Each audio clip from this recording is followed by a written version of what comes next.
Hi hello and welcome to சினிக்கரி movie review. இந்த movie ரிவ்யூவில் இன்னைக்கு நம்ம பார்க்க போகிற படம் விக்ரம் பிரபு, சுரபி, வம்சி கிருஷ்ணா மற்றும் பலர் நடிப்பில் சரவணன் இயக்கத்தில் வெளிவந்திருக்கும் இவன் வேற மாதிரி. இந்த படத்துக்கு editing Srikar Prasad, music Sathya, camera Sakthi. Vikram Prabhu, Saravanan இவங்க ரெண்டு பேத்துக்குமே முந்தைய படம் ஹிட்டுங்கிறதுனால இந்த படத்துக்கு பயங்கர எதிர்பார்ப்பு இருந்துச்சு. இவங்க ரெண்டு பேருமே இணைஞ்சிருக்கிற இந்த படம் எப்படி இருக்குங்கிறத பார்க்கலாம். சில ஆண்டுகளுக்கு முன்பு சென்னை சட்டக்கல்லூரியில் நடந்த ஒரு சண்டையை மையமாக வச்சு தான் இந்த படம் ஆரம்பிக்குது. கல்லூரிக்குள்ளேயே மாணவர்கள் அடிச்சுக்கிறாங்க. அதில் 3 ஸ்டூடெண்ட்ஸ் கொல்லப்படுறாங்க. இதற்கு காரணம் லா மினிஸ்டரும் அவருடைய தம்பியும் தான் அப்படின்னு ஹீரோ விக்ரம் பிரபுக்கு தெரிய வருது.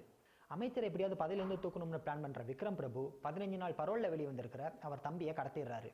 குறிப்பிட்ட நாளுக்குள்ள பரோலில் வெளிவந்த அவர் தம்பியை ஒப்படைக்க முடியாதனால அமைச்சர் பதவி விலகிறாரு. அத்தோடு கைதும் செய்யப்படுறார். அதுக்கப்புறம் அமைச்சரோட தம்பியை விக்ரம் பிரபு ரிலீஸ் பண்ணிடுறாரு. தான் அண்ணனை ஜெயிலுக்கு அனுப்பின விக்ரம் பிரபுவை அமைச்சரோட தம்பி என்ன பண்ணுறாரு, இதுக்கு நடுவில் விக்ரம் பிரபு சுரபிக்கு இருக்கிற லவ் போர்ஷன் எங்கே வருது அப்படிங்கிறத தேட்டரில் போய் பாருங்கள்.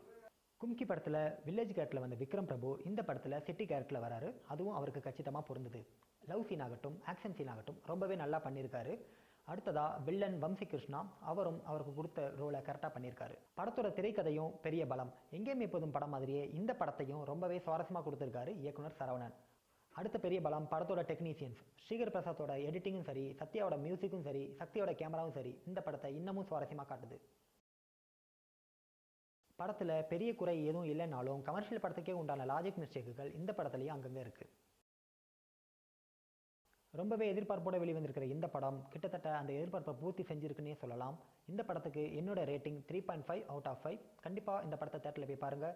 அதுக்கு முன்னாடி எங்கள் சேனலை சப்ஸ்கிரைப் பண்ணிவிடுங்க. மீண்டும் அடுத்த ரிவ்யூவில் சந்திப்போம். பாய்.